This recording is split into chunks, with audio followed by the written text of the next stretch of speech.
Olá, olá pessoal, sejam bem-vindos. Este é mais um vídeo sobre a teoria X-barra da gramática gerativa. Nos últimos dois vídeos nós falamos sobre a negação sentencial. Discutimos a estrutura das sentenças negativas do português brasileiro e de algumas outras línguas, em que há uma variação com relação à posição do marcador negativo ou imediatamente antes do verbo ou imediatamente após o verbo finito. No vídeo de hoje, nós vamos tratar de sentenças negativas, mas em que acontece, ao invés do marcador negativo, nós temos um sujeito negativo, ou seja, nós temos um constituinte com conteúdo negativo, mas ocupando a função de sujeito sentencial. Antes de começarmos, dê like no vídeo, inscreva-se no canal e, se for do seu interesse, participe do nosso canal no Telegram. Um aviso a mais. Nós também estamos no Odyssey e no Rumble. Então, se algum dia esse canal for censurado, derrubado por qualquer motivo, vocês podem nos achar nas outras plataformas. Então, por exemplo, em uma sentença como ninguém estudou para a prova, nós temos aí a ausência do marcador negativo não, e nós temos a presença de ninguém. Ninguém aí é um pronome, em primeiro lugar, e é um elemento que está ocupando a função de sujeito, a função de agente do verbo estudar e também a função do elemento que dispara a concordância com o verbo. Nós também dizemos que esse é um tipo de elemento chamado de quantificador, porque ele codifica um tipo de informação sobre a quantidade dos seres referidos. E uma coisa interessante aí é que no português brasileiro, europeu, tipicamente, quando nós temos um elemento desse tipo à esquerda do verbo, a presença do marcador não é dispensada, é praticamente bloqueado. Nós não colocamos o não em sentenças que nós temos ninguém como sujeito. Da mesma maneira, não precisa ser necessariamente o ninguém. Qualquer elemento negativo à esquerda do verbo dispensa a presença do não. Então, em 2, nós temos nem João vai trabalhar amanhã, em que esse nem aí está modificando o João. Então, ele está fazendo parte desse sujeito aí de alguma forma. Outra coisa interessante é o seguinte: se nós, ao contrário, tivermos um elemento negativo, o mesmo elemento negativo na posição pós-verbal, por exemplo, na posição de complemento, adjunto, à direita do verbo, aí é muito mais natural nós utilizarmos o não pré-verbal. Então, apenas quando esse quantificador, esse elemento negativo diferente estiver antes do verbo é que ele dispensa o não. Quando ele está depois, ele não dispensa o não. Na verdade, é um pouco de variação dialetal. Então, no português europeu, no português de outras épocas e na maioria dos dialetos do português brasileiro, esse não é obrigatório, mas ainda é possível em alguns contextos que em uma sentença como 3, principalmente se o sujeito estiver nulo, esse não pré-verbal caia. Mas isso já é um fenômeno mais recente na história do português brasileiro. Mas não é um fenômeno do português europeu, não é um fenômeno do espanhol, nem do italiano, etc. O normal é elemento negativo pós-verbal exige a presença do não, do marcador negativo, mas se o elemento negativo estiver na posição pré-verbal, ele bloqueia o não. Então, nossa pergunta aqui é o seguinte: como é a estrutura de uma sentença como como é a estrutura de uma sentença como 2? Então, como vocês podem ver aí na tela, a nossa estrutura profunda vai ter um agri-P, vai ter um neg-P, vai ter um TP, e aí reparem que eu coloquei no núcleo de agri-P um morfema abstrato de terceira pessoa do singular para não entrar no mérito da divisão morfológica exata dessa sentença. Eu não coloquei nenhum elemento no núcleo de neg-P. Nós temos aí como um morfema 0 nesse núcleo. Por quê? Porque quando a gente olha para a sentença não há o marcador negativo não. Ok? E eu coloquei no núcleo do TP um morfema abstrato pretérito. Também para não entrar no mérito da divisão morfológica correta. No VP nós vamos ter o verbo estudar como núcleo. Nós vamos ter o ninguém como o especificador, porque o ninguém aí é o elemento que codifica o agente da ação de estudar. Não temos nada aí como complemento. Esse estudar aí é um estudar intransitível, um estudar genérico.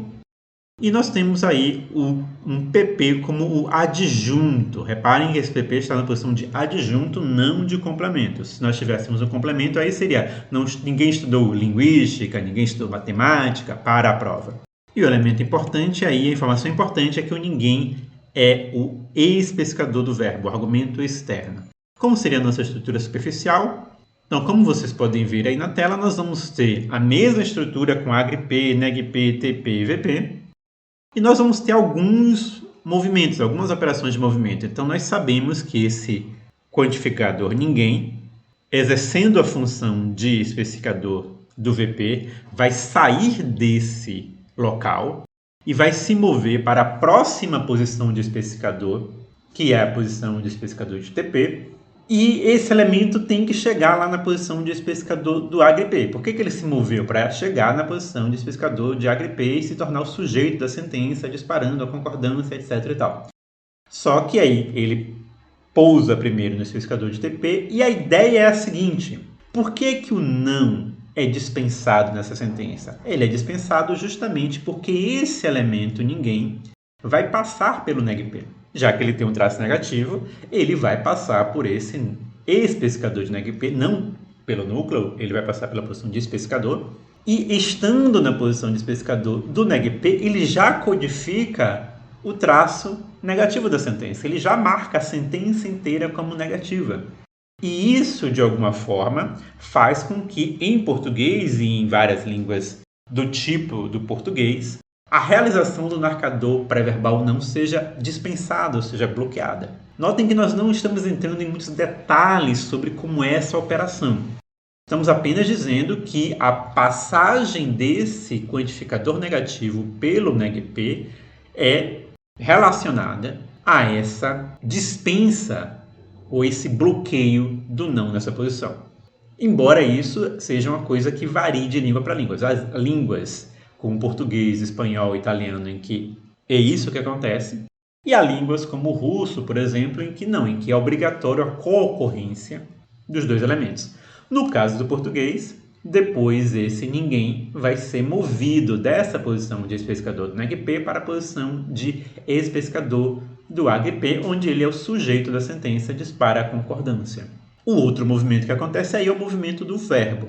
O verbo vai sair da posição de núcleo do VP, vai passar pela posição de núcleo do TP, vai depois passar pela posição de núcleo do negp, porque é a posição de núcleo intermediária, ele não tem como não passar por aí, ele tem que dar um passo de cada vez, subir um degrau de cada vez. Só que nessa posição ele não vai se colar a um não clítico, porque o não é realizado, não é lexicalizado nessa estrutura. E depois esse estudar vai para o núcleo de agrip, onde ele vai realizar a concordância de terceira pessoa do singular do pretérito. Então, com essa análise, nós explicamos por que é que um elemento como ninguém consegue negar a sentença sozinho, independente da presença do não, porque ele, de alguma forma, já é o elemento que codifica a negação no negp, porque ele passou por essa posição. Uma análise alternativa é que talvez esse ninguém não surja no VP realmente como uma forma negativa. Talvez ele surja como um tipo de gain, que pode assumir a versão positiva alguém ou a versão positiva ninguém, só que ao passar pelo negp, ele recebe no negp o traço negativo, ou seja, ele não viria já com o traço negativo, como a gente está analisando, mas ele receberia no curso da derivação. Apenas quando ele passasse pelo negp é que ele receberia um traço negativo, então ele seria pronunciado como ninguém e não como alguém. Recebendo esse traço negativo e lexicalizando esse traço negativo, ou seja, sendo o elemento que é a realização fonológica desse núcleo negativo, o não como núcleo do negp não precisa ser pronunciado, porque ele já é pronunciado de modo incorporado ao pronome. Dito isso, nós podemos ver agora como seria a análise da sentença nem João vai trabalhar amanhã. E essa aqui, na verdade, vocês podem fazer, eu nem vou fazer. O importante aqui é o seguinte, essa mesma análise que nós adotamos para ninguém vai acontecer toda vez que nós tivermos um sujeito negativo. Se for nem João, se for nenhum aluno vai estudar, nós vamos ter um sujeito, um DP, que carrega um traço negativo, ele vai passar pelo NEGP, pelo especificador NEGP, e vai dispensar a presença do não pré-verbal. Um outro caso é uma sentença como nada aconteceu, em que nós temos novamente um sujeito negativo, então nós vamos ter algumas operações semelhantes, só que essa sentença aqui tem alguma informação a mais, tem uma questão a mais. Então eu estou colocando apenas como aperitivo, mas nós vamos depois tratar desse tipo de questão nos próximos vídeos, em que nós vamos falar sobre verbos inacusativos, verbos inergativos e verbos ergativos. Então isso fica como um aperitivo para próximos vídeos.